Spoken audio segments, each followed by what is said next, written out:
proud, forgotten, Indian,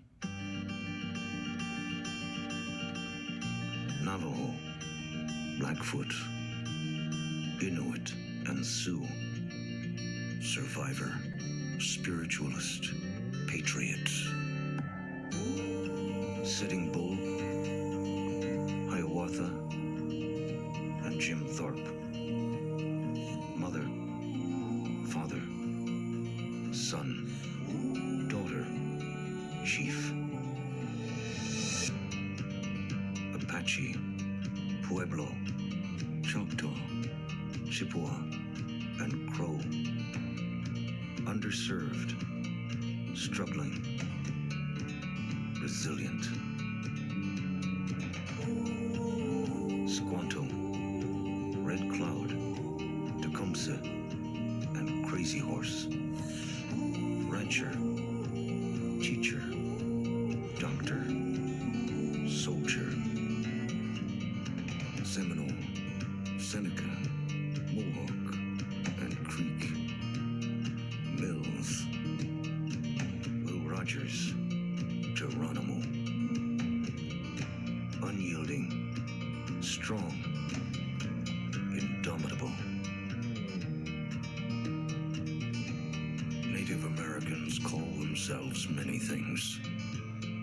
The one thing they don't.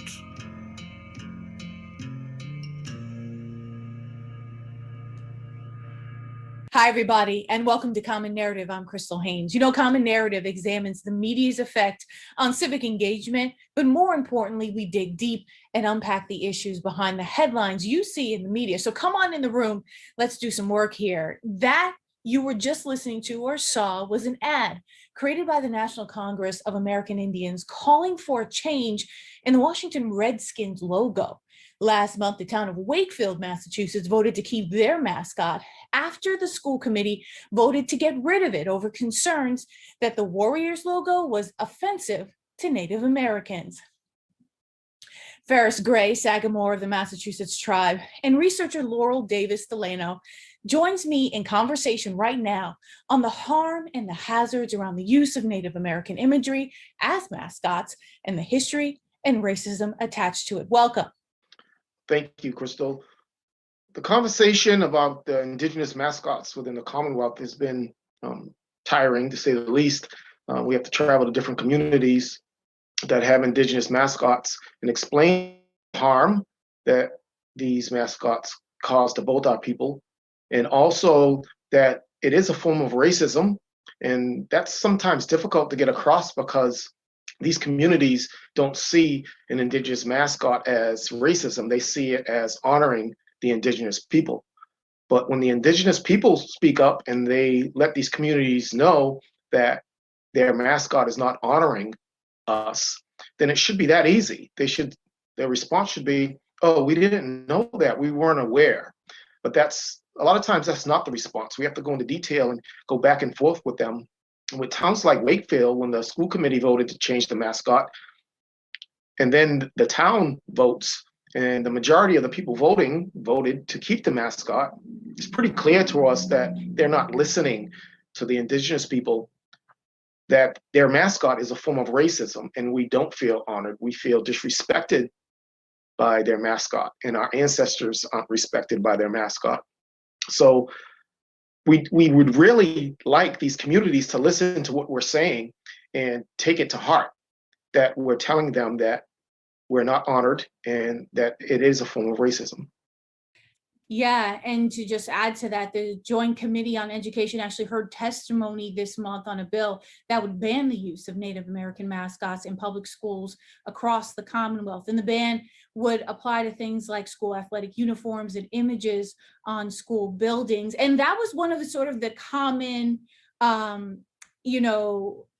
themes of this has been really like the folks who are on the other side are saying, well, hey, listen, like, we're just trying to honor Native Americans. And also I actually had a comment on one of the stories that I did on this saying that by getting rid of the mascots, it's an erasure of Native American culture. What do you think about that? we have already been erased from the culture, basically. We don't need a mascot to keep us in the headlines or for communities to think about us. They're portraying us as indigenous people that we were not. And the education level of the local indigenous people here within the Commonwealth is pretty much non-existent, except for the romantic fantasy about Thanksgiving that is taught in schools. The real truth and the real history of the indigenous people here is not taught in the schools that have these indigenous mascots. So that's just, it's another fairy tale. It's another thing for these schools to think that they're showing honor, or for other people to think that indigenous people are going to be erased from history because of a ban on the indigenous mascots. It's just not true. Laurel, I want you to also weigh in here. I mean, I know your research, we're going to talk about your research, and I know that that centers around a lot of this, but you know, when you hear this mascot debate in communities, what comes to mind as someone who studies this kind of stuff? Okay, let me just say, I'm a white person and I'm a professor of sociology at Springfield College. And I've been researching mascots for about 25 years. And I work with other scholars from all different disciplines who do the same. And I can tell you about the research findings. But what comes related to your prior question is, you know, the whole idea that non-native people are going to represent native people. I mean, they're basically taking native identity and their version of what they think is a relevant culture, and that's called cultural appropriation. In this case, native appropriation. And so, you know, it's not for non-native people to, you know, they are the ones that have erased, and they are the ones that have, white people in particular, generated the stereotypes. And so it's ridiculous to make the argument that there's erasure. Open up the media and open up the school systems so native people can create their own representations, and then you will not have erasure. And when we talk about the use of the mascots in schools, how can that be problematic? So are you asking me now to talk about the research findings? Sure, yeah. Okay, so recently myself and Joseph Gahn from Harvard and Stephanie Freiberg from University of Michigan summarized the research findings on the effects of native mascots. And in this piece, we argue that schools should be making decisions based on research findings and not based on public opinion.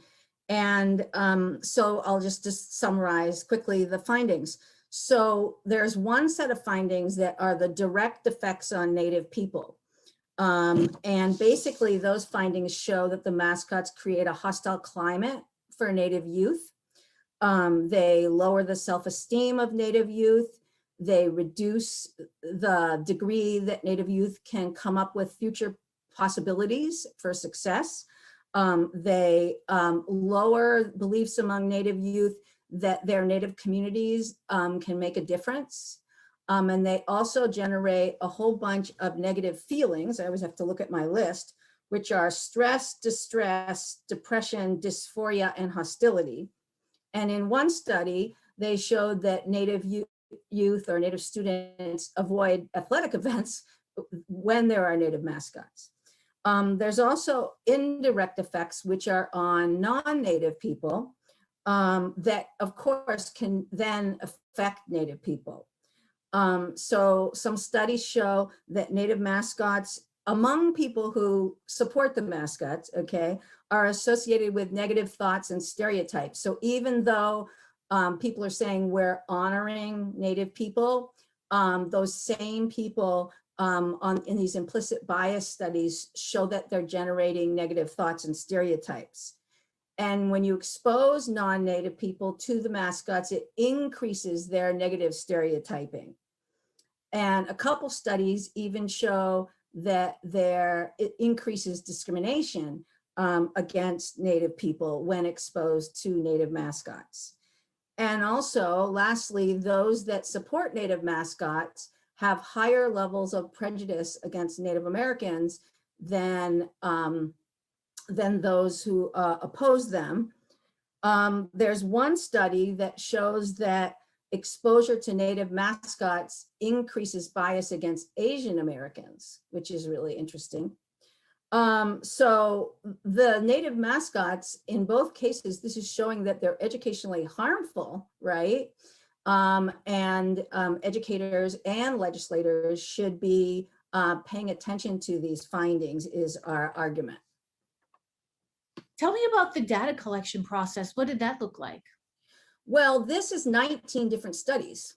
So there were lots of very different data collection processes. The most valuable studies are what's called experiments, where people are exposed to Native mascots or nothing, or Native mascots and white mascots or animal mascots, and they then look at effects.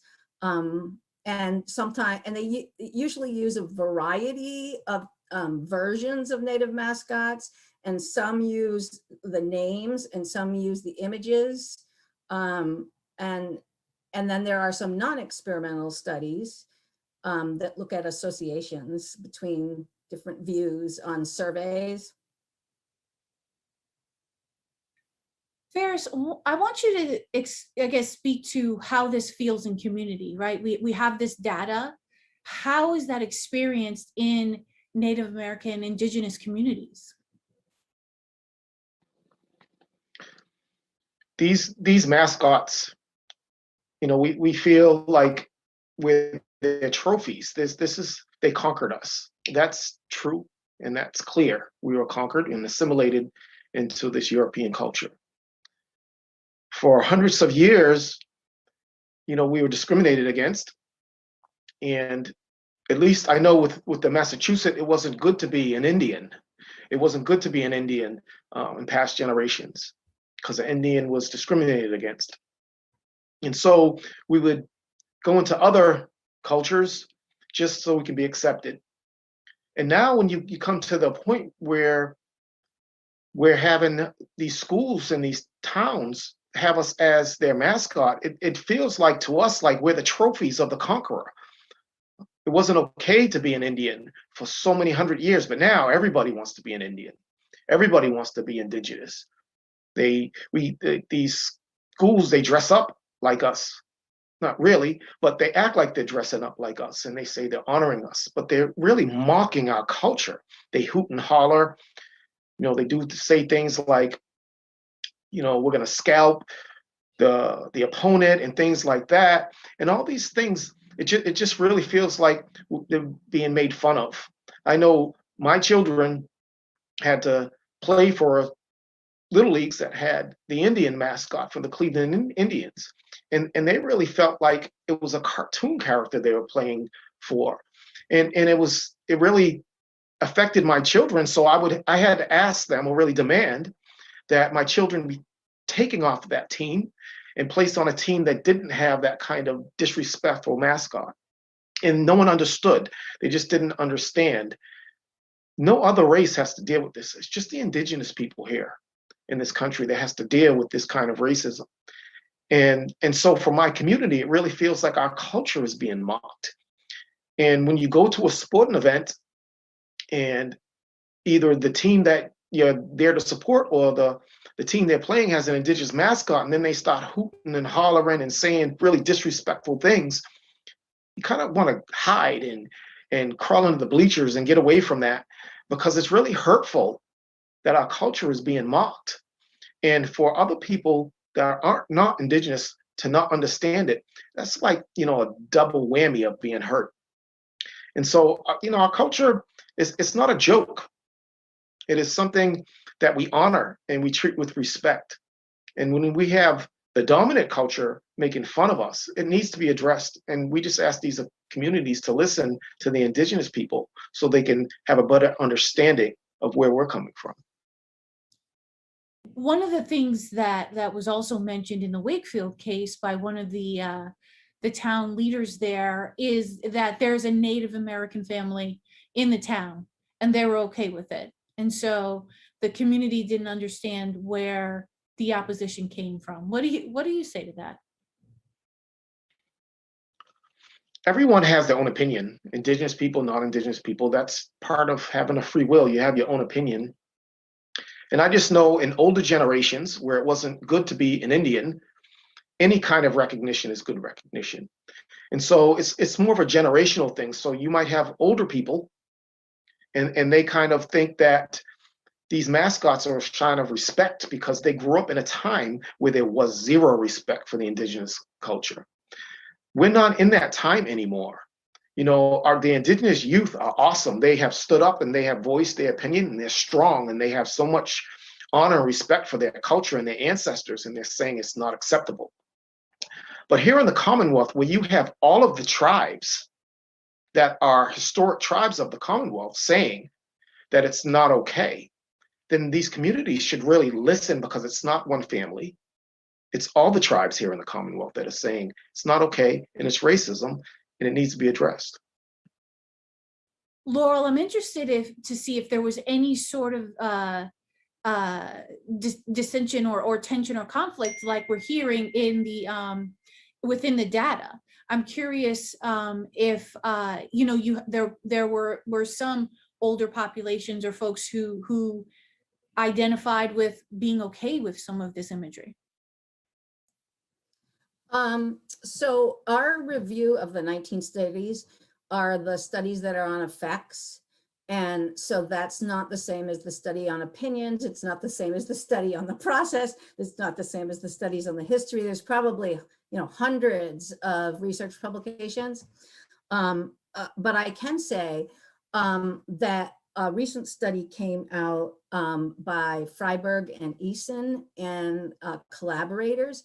And it's not surprising. There's really no group that has total agreement on anything. Women don't agree about gender issues. Asian Americans don't agree about Asian American issues. And so, you're going to find difference. And what is most important here is to realize that the polls that the media have been doing are not scientifically sound. And this study by Freiberg and Eason shows why. And part of this is about understanding Native identity, right? And a lot of the media people that are doing the research don't understand, how some people will say, I'm native to a town, I'm native to Boston, and so there's all this craziness there. But the other thing that Ferris is pointing out that I think is absolutely critical is, Native Americans have representative bodies, and those are tribal nations, and those nations have sovereignty, and they are the ones that should be listened to rather than individuals. And as Ferris pointed out, there are 6 tribal nations that support elimination of Native mascots in Massachusetts. And across the country, there's many more. And there's also the National Congress of American Indians, which is the largest and most representative body that exists of Native Americans. And they represent something like 250 tribal nations. And they have been working for over 50 years on this issue. And then you've got Native organizations like the Native American Journalists Association and the National Indian Education Association. And then you've got, we need to listen to representative bodies, because in any group, there's going to be some difference in opinion. And Ferris was pointing out, one of the main different reasons for the differences in opinion, but there's lots of reasons, right? What role do you think the media has played in, controlling this narrative, or perpetuating what could be a false narrative, or even perhaps being part of the harm that's being created? Well, I have a study under review in a journal about this very thing. And it covers education system and the media. And basically, Native people are pretty invisible as contemporary people, okay, in the education curriculum and in the media. And a lot of people are all excited because there's this new network, what do you call, sitcom that's got contemporary Native people, written by contemporary Native people. But that's like, why get excited about that? That should have been there, you know, already. But it's in news, it's in fiction, it's in every genre, and it's also missing in the education curriculum. And when Native people are portrayed in the media, they are almost always stereotyped. And, you know, there are these kind of four main stereotypes that they're slotted into. And in the education curriculum, 87% of the coverage is prior to 1900. There was a ton of important things that happened in Native history after 1900. And so this is leading people to think kind of that contemporary Native people that know very little to nothing about contemporary Native people, not understand tribal nation sovereignty, not understand the issue, you know, great things and problems, and to think of Native people as like the past. And the mascots actually are representations, they're stereotypes of one of the stereotypes of Native people from the past. They're all male, they're almost all warriors or chiefs that led warriors, right? They're all from, and they're also homogenous, meaning that they erase the over 500 separate and different Native cultures and have this kind of Hollywood version of things. I'm sure Ferris could add to what I just said. Yeah, please jump in. Yeah, thank you, Laurel. Yeah, you know, it's like 400 years we've been dealing with this kind of colonial mentality of not understanding us. The early colonists didn't understand us, they didn't wish to. And then now there's a number of people that don't wish to understand us. These mascots, you know, they portray us as a warrior class society, like we were the Klingons or something like that. Like that's what we did. If we were a warrior class society here, the colonization never would have happened. We were not. The Massachusett Tribe were primarily farmers and fishermen. That's what we did. We grew food primarily. We weren't primarily trappers. We weren't primarily a warrior class society. We protected our resources and we fought when we had to. You see no mascots of farmers. That's just not even exciting. And you know, who wants to be the farmers? But that's more accurate. And so it portrays us as something we were not. And when we go to these communities, you know, they say it was showing us honor, or they're showing one of our Sacoms or our chief honor. That's not showing us honor to classify us as warriors. You know, we're human beings. We were truly the patriots. We fought to protect our way of life, protect our women, to protect our children, to protect our planting fields. We were the patriots. The colonizers forget they were the invaders.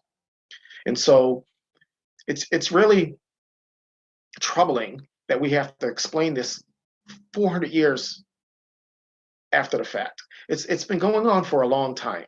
It's about time that we are listened to.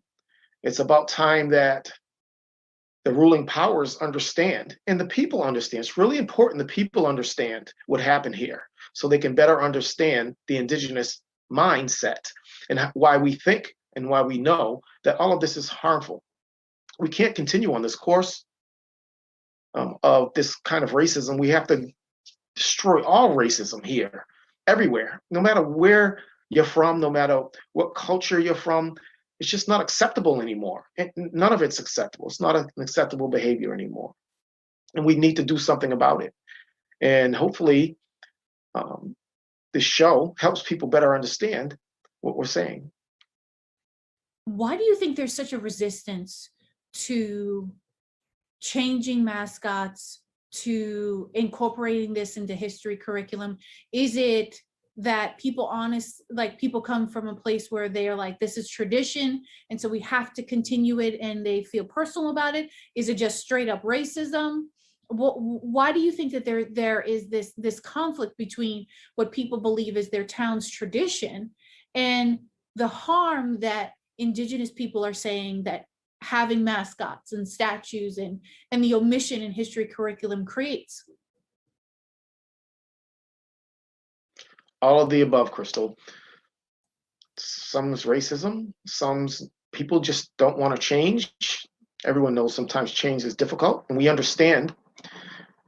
We all went to high school. We understand the kind of honor and pride you have for your school and your mascot. No matter, it could be a turtle. It doesn't matter what it was, but you have this honor for it.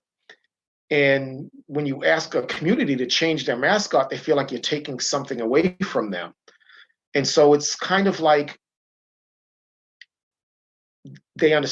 some understand that it's not acceptable. They don't want to change it because it's part of their past. And they feel like that's a race in the past. It's not a race in the past. And so we're just asking them to have a better understanding.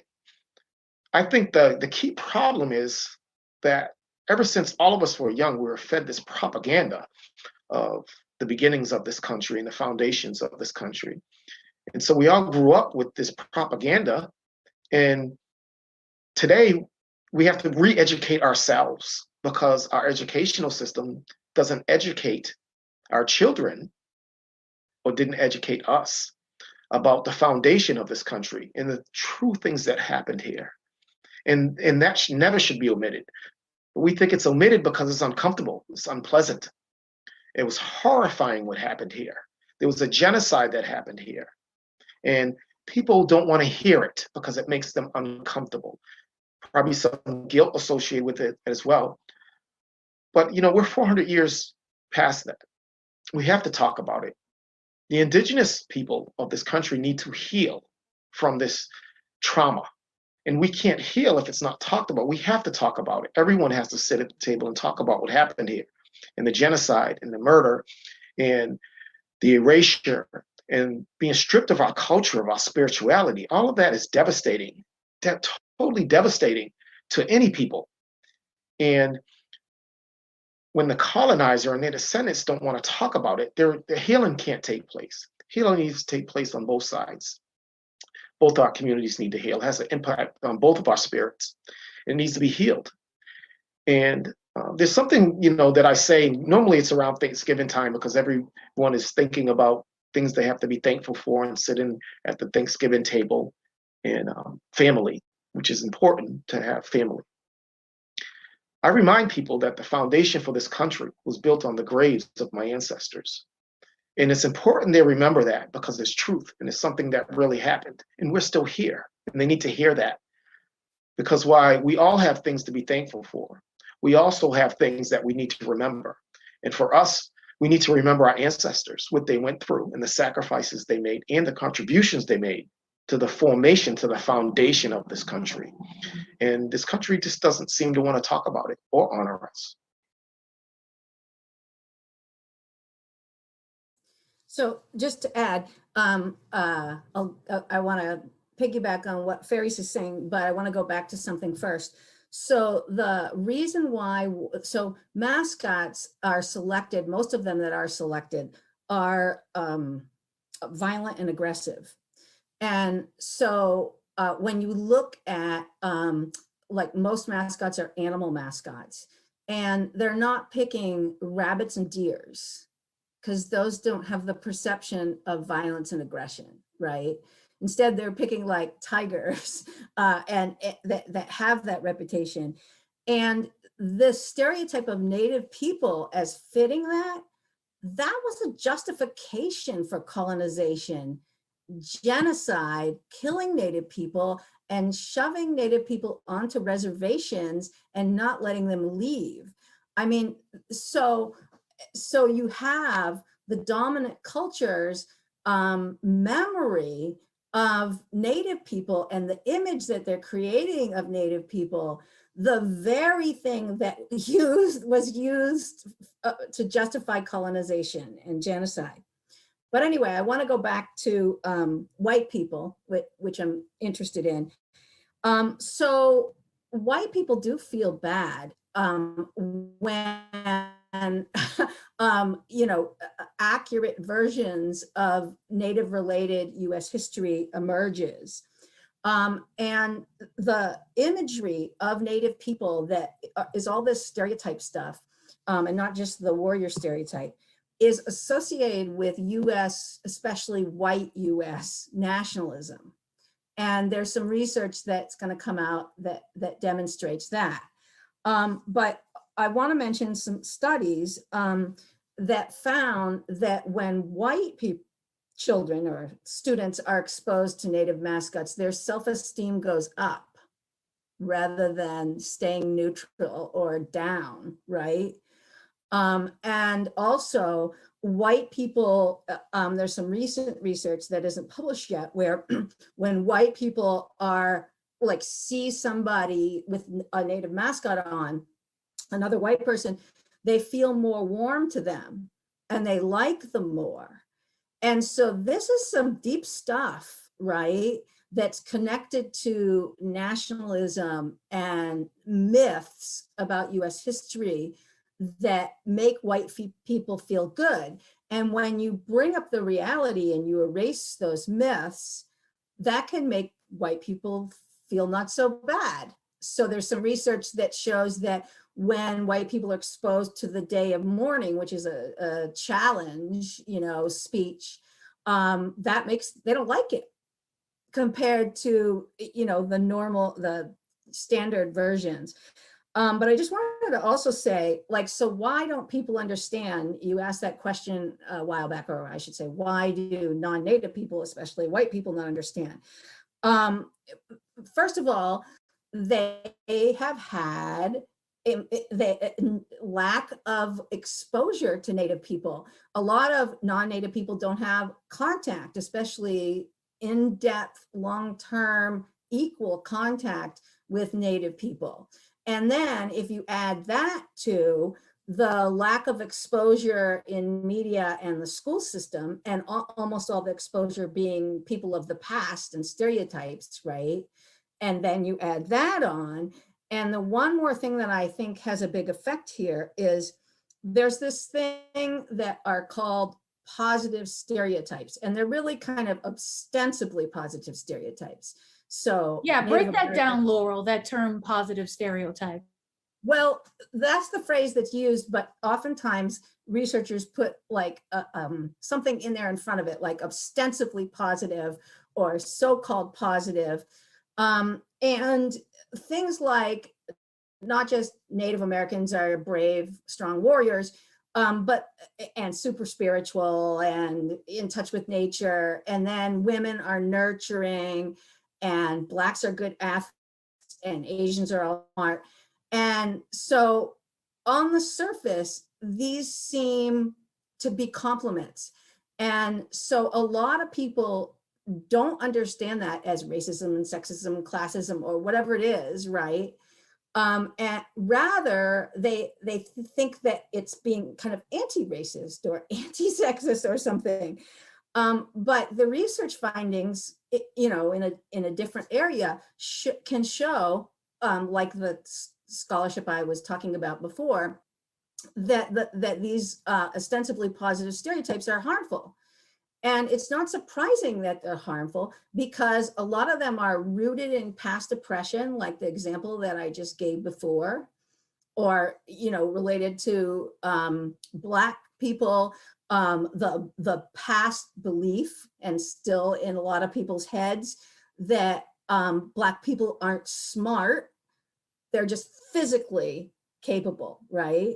That was justified slavery, right? It was one of the many justifications of slavery.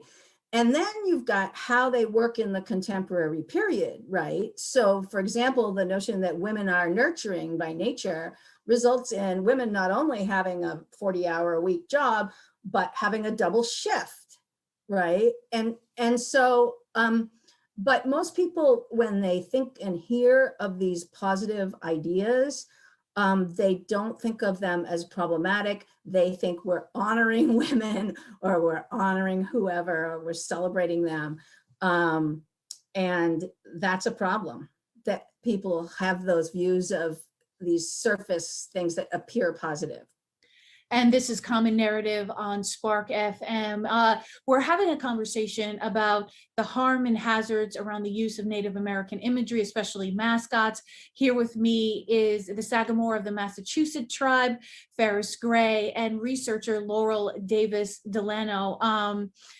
I want to ask, there has been a conversation around making sure that we the land use statements and the land acknowledgement statements. I know in Arlington, the community where I live, this is something that was just passed in town meetings. So the public meetings, we will public meetings, we will actually be reading a land acknowledgement, which actually Ferris helped us write. So why is that important? And what do you anticipate or have been dealing with in terms of the conflict or the apprehension, the aversion to saying a land acknowledgement before a public town or city meeting? I think a land acknowledgement is a good beginning, because before land acknowledgements, which are really not new, but people are starting to understand how that can begin to show the indigenous people honor, it's the beginning. And so when we have cities or towns or schools or whoever chooses to do a land acknowledgement, they're acknowledging the people that were here before them, which is awesome, but it's only, and what we have more times than not is a land acknowledgement, and that's it. And so, I call that a hollow land acknowledgement, because just speaking some words while it's the beginning, if that's where it begins and ends, then it's hollow. It doesn't really mean anything to the indigenous people. We desire a relationship with all of these towns and communities. And so when you do a land acknowledgement, it's not just acknowledging the land by words, it's acknowledging it by actions. We all know that, words are fine, but the actions need to follow the words that you speak. And so, I'll give you an example. The Museum of Fine Arts did a land acknowledgement. Recently, they did a land acknowledgement, but that's where it stopped. And then they planted a garden, which is in the Massachusetts traditional planting fields. They're in our traditional territory. So they're planting indigenous Three Sisters gardens, but they didn't include the Massachusetts. They included another tribe. And so that's problematic, because while they did a land acknowledgement, it was hollow, because they had no action behind their words. And for us, it's a sign of disrespect to come to be in our territory and to have another tribe plant a garden in our planting fields. And so, we really don't want a hollow land acknowledgement. We want to build a relationship. But everyone that does a land acknowledgement should understand that there has to be action that follows it. And the action has to follow their land acknowledgement. And so while it's a beginning, sometimes it's problematic, because just have people or towns or whoever, organizations, groups that don't understand that that's just a beginning. And then we need action to follow their land acknowledgement. So I'd like to add, I think everything Ferris says is great. So I think, like most land acknowledgements, they seem to, I haven't studied all of them, but they seem to just name the people that were there in the past that essentially aren't there now, or mostly aren't there now. And I think that land acknowledgements should also have three other things. One is naming how the land was lost and being honest about it. And that includes some murder and killing, but it also includes impoverishing people and making shady deals with people and having your animals wipe out native livelihoods. Second, like, so land acknowledgements focus on people of the past, but the second thing I think that should be in a land acknowledgement is naming the native nations that are nearby, encircling whatever that land is, or, you know, connected to that land. And the third thing is totally related to what Ferris is saying, is that I think land acknowledgements should end with a commitment to change. And the one that I worked on with another person for the city of Springfield, Massachusetts, you know, ends with a commitment to sovereignty and commitment to supporting native interests. Now, when you write land acknowledgements that way, right, not everybody can say them, because you have to be willing to step up and do those things. And a lot of people aren't. So they just want to talk about the past, and then they don't want to feel bad learning about the history. They don't want to know about contemporary Native people like Ferris is meaning, and they don't want to take action. And I totally agree. Those are empty land acknowledgements. Governor Charlie Baker has said that he's open to the conversation of changing the state seal and adding land acknowledgements in state meetings and things like that. I mean, does that go far enough? Well, if he does decide to change the state seal and do a land acknowledgement, I think that would be a great first step. Seeing how the Commonwealth is named Massachusetts, and it's named after my tribe. I mean, people need to know this. Telling people that I'm from the Massachusett Tribe is problematic, because they keep asking, no, what tribe are you from? And I keep saying Massachusetts, and they keep saying what tribe, and it goes back and forth back. They just don't understand. The Commonwealth took my tribe's name, and there's never been any acknowledgement contemporarily that we are the Massachusett Tribe. We took the name from the Massachusett Tribe. The state seal, there are some things that need to be addressed on it. I mean, at least from my tribe's point of view, there is a commission set up with tribal nations here in the Commonwealth that are on that commission, and they're going to decide with the governor's office what the seal should be changed to. Redesigned is, I think, how they worded it. And there's important things to know about the state seal and the indigenous person on it. The first thing is the sword that's above the indigenous person's head. Now, this is said to represent Miles Standish's sword. And Miles Standish is an honored military leader of the Pilgrims. He has a state park. But to the Massachusett Tribe, he was a terrorist. He cut off some of our men's heads and brought them back to Plymouth. And they hung on stakes outside of Plymouth for many years as a deterrent to the Massachusetts not to resist the Plymouth colony's will, the Pilgrims' will. Now, that's a form of terrorism. You know, you're cutting off people's heads, placing them on stakes, and we have a sword above our head. I mean, what is that? That's colonialism at its best. You know, that's just the oppression of the indigenous people here. And so we really need the seal to be changed. We can't have those kind of things that are in everyday life. You can't go anywhere without seeing the state seal. It's on vehicles, it's on flags. I mean, it's everywhere.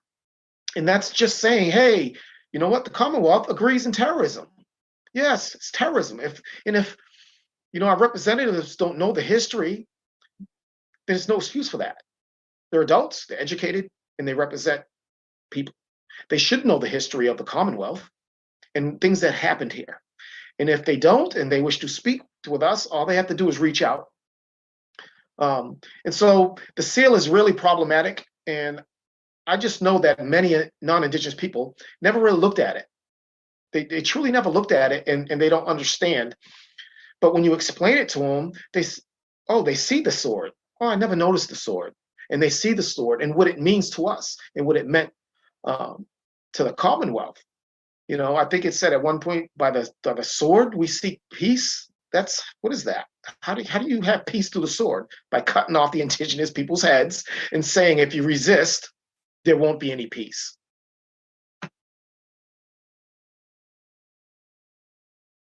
Laurel, how do you see that through your lens as a researcher and so the data that you've been collecting?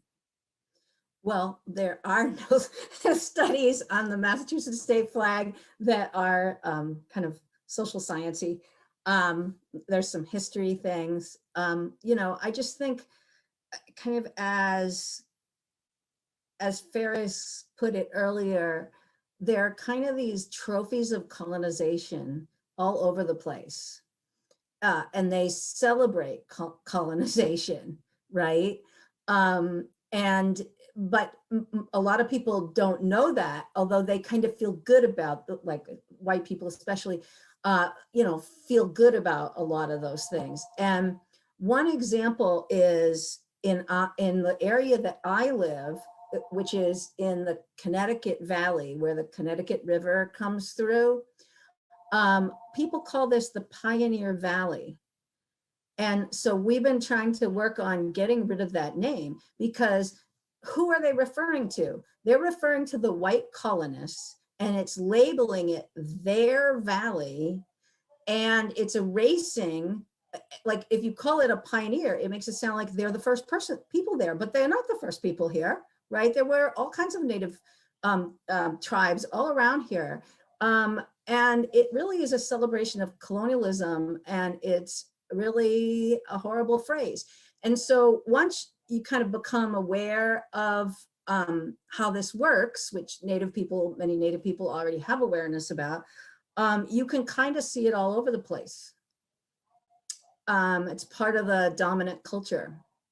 There's expressions like, Indian giver, which is the reverse of reality, right? And that sort of thing. But there's not a whole lot of scholarship on this particular topic. There is some scholarship done by somebody from University of Oregon on consumer symbols like baking soda, Land O'Lakes butter. Recently, the Cherokee Nation took a position and said, please don't name your vehicle after us. So there's that kind of thing. We always like to give folks tools, advocacy tools that are called to actions. I want you to give the media some homework, some work to do. What does the media need to do to represent Native Americans better, to tell better stories, to tell more representative stories? Well, I think the media, like you're doing, needs to reach out to the tribal nations and the tribes and talk to them, and not just when there's a problem arise or there's a bill that needs to be talked about. It's important that the media takes our voice and shows it to people, because the media, they have this tremendous platform, and we all know that the media, they portray what they wish to portray, things that are happening. And so they just need to reach out to the Indigenous community and have, in our own voices, explain what some of our hopes are, how similar our cultures are, how we differed, maybe a round table, perhaps, something like that. But the media definitely needs to reach out to the Indigenous tribes and talk to them, not only when there's an issue on the table, not only if there's a problem arises, just establish a relationship with the Indigenous people. We all desire a better relationship, all of us. I mean, our ancestors always wanted a better relationship and an equal relationship where it's equal footing. And the media, they have a responsibility to everybody, not just the Indigenous people. And if our educational system isn't going to educate people about the Indigenous people, the media can do so. It's just what the media chooses. Maybe it's not, good news, or maybe their ratings won't be what they should be. I don't know. But if they wish to, they can reach out to our communities and talk to us. Come to some of our events, headline us when there's not a problem. You know, that would be awesome too. Talk about some of our ancestors, especially here in the Commonwealth. And then talk about us contemporarily so that people can understand that we're not people of the past. We're people that have been here for thousands of years and we're still here. Laurel.